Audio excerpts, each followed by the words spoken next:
السلام علیکم ورحمۃ اللہ وبرکاتہ۔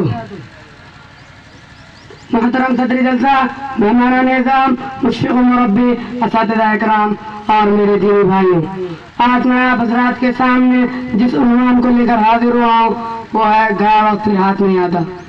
دن کے بعد رات اور رات کے بعد دن کا آنا ایک غیر معمولی واقعہ ہے۔ ہر روز سورج کے اپنے وقت مقررہ پر طلوع ہونے، مشرق سے سفر کرتے ہوئے مغرب میں غروب ہو جانے کے پیچھے دانش مندوں کے لیے کئی معنی پوشیدہ ہے۔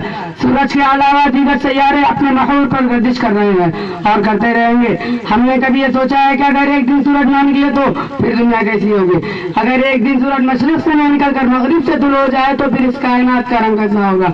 ہم نے کبھی یہ غور کیا ہے کہ کوئی سیارہ اپنے محور پر 10 منٹ کے لیے رک جائے تو کیا حادثہ و نما ہوگا؟ نیچر نے زمین، چاند، سورج اور دیگر سیاروں کی گردش کے جو اوقات متعین کر دیے ہیں، اگر ان میں ایک سیکنڈ کے لیے بھی کچھ بھی ہوتا تو یہ دنیا تباہ ہو سکتی ہے۔ اس دنیا کے تباہ ہونے میں ٹائم فیکٹر سب سے اہم ہے۔ یہ دنیا جس میں ہم اور آپ جی رہے ہیں یہ ابھی تک صحیح اور سالم اس لیے ہے کہ سب کچھ اپنے وقت پہ چل رہا ہے۔ وقت جس کے بارے میں ہم کبھی غور و فکر نہیں کرتے، یہ اتنا پاورفل ہے کہ ایک لمحے میں سب کچھ ختم کر دے۔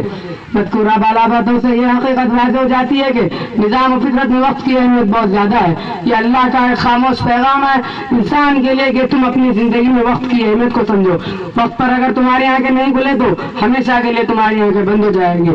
اپنی زندگی میں اگر ڈسپلن نہیں لا سکے تو تمہاری زندگی منتشر ہو جائے گی۔ اگر تم نے وقت کی قدر نہیں کی تو بے وقت تم ختم ہو جاؤ گے۔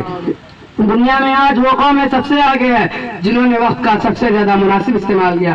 اگرچہ اس طرح کی کوئی تحقیق سامنے نہیں آئی ہے کہ وقت برباد کرنے کے معاملے میں کون سی قوم سب سے پیش ہے، لیکن آپ میری اس بات سے انکار نہیں کر سکتے کہ وقت کی اہمیت سے ہماری قوم سب سے زیادہ نابلد ہے۔ آپ کثیر مسلم آبادی والے علاقوں کا معائنہ کر لیں، وہاں چائے کی دکان ہو یا گلی کا کوئی موڑ، ہر جگہ پہ بے مصروف لوگ بڑی تعداد میں ملیں گے۔ ان کے اندر وقت گزارنے کی صلاحیت بلا کی نہیں ہوتی ہے، وہ چائے اور سگریٹ پہ گھنٹوں تک گفتگو کرتے ہیں۔ انسان کا رشتہ کتابوں سے ختم ہوتا جا رہا ہے۔ افسوس کی بات ہے کہ اس دور میں ہمارے بچے بہت آگے ہیں۔ ایک تحقیق کے مطابق مسلمانوں میں مطالعہ کا شوق دیگر اقوام کے مقابلے میں بہت کم ہے۔ ہماری کامیابی اور ناکامی دراصل وقت کی اہمیت کو سمجھنے اور نہ سمجھنے میں ہے۔ وقت اتنا اہم اس لیے ہے کہ یہی وہ چیز ہے جس کو ہم خرید نہیں سکتے۔ وویکندرا کو میں سن رہا تھا، وہ اپنی ایک تقریر میں کہہ رہے تھے if one moment gone you can never retrieve that one moment back again even if you are ready to spend wealth of the world۔ یعنی اگر ایک لمحہ گزر گیا تو آپ اس ایک لمحے کو واپس نہیں لا سکتے، چاہے کہ اس کے لیے آپ دنیا کی ساری دولت کیوں نہ خرچ کر دیں۔ اسی لیے کہا جاتا ہے ٹائم از پرائسلیس، ٹائم از پرائسلیس۔ اپنی زندگی ایک ایک پل کا حساب اس لیے ضروری ہے کہ ایک ایک پل کا حساب اس لیے ضروری ہے کہ وقت کسی کے لیے ٹھہرا ہے نہ ہی ٹھہرے گا اور نہ ہی گزرے وقت واپس لایا جا سکتا ہے۔ وقت کے بارے میں کہا جاتا ہے کہ یہ irreversible ہے، اس کے لیے دنیا کی ساری دولت کیوں نہ خرچ کر دے۔ گاڑی کی ایک وقت ایک ایسی گاڑی ہے جس کے بنانے والے نے اس کو بناتے وقت صرف آگے کی طرف چلنے کا گیئر لگایا اور تب سے صرف آگے ہی چل رہی ہے تب سے صرف آگے ہی چل رہی ہے۔ اس میں کوئی بریک بھی نہیں ہے کہ کوئی وقت کی گاڑی کو ایک لمحے کے لیے روک لے۔ یہاں یہ سوال کیا جا سکتا ہے کہ وقت کا صحیح استعمال ہم کیسے کریں، یا وقت کا صحیح استعمال کیا ہے؟ وقت کا صحیح استعمال ہم اس وقت تک نہیں کر سکتے کہ جب تک کہ ہماری زندگی کا کوئی مقصد نہ ہو۔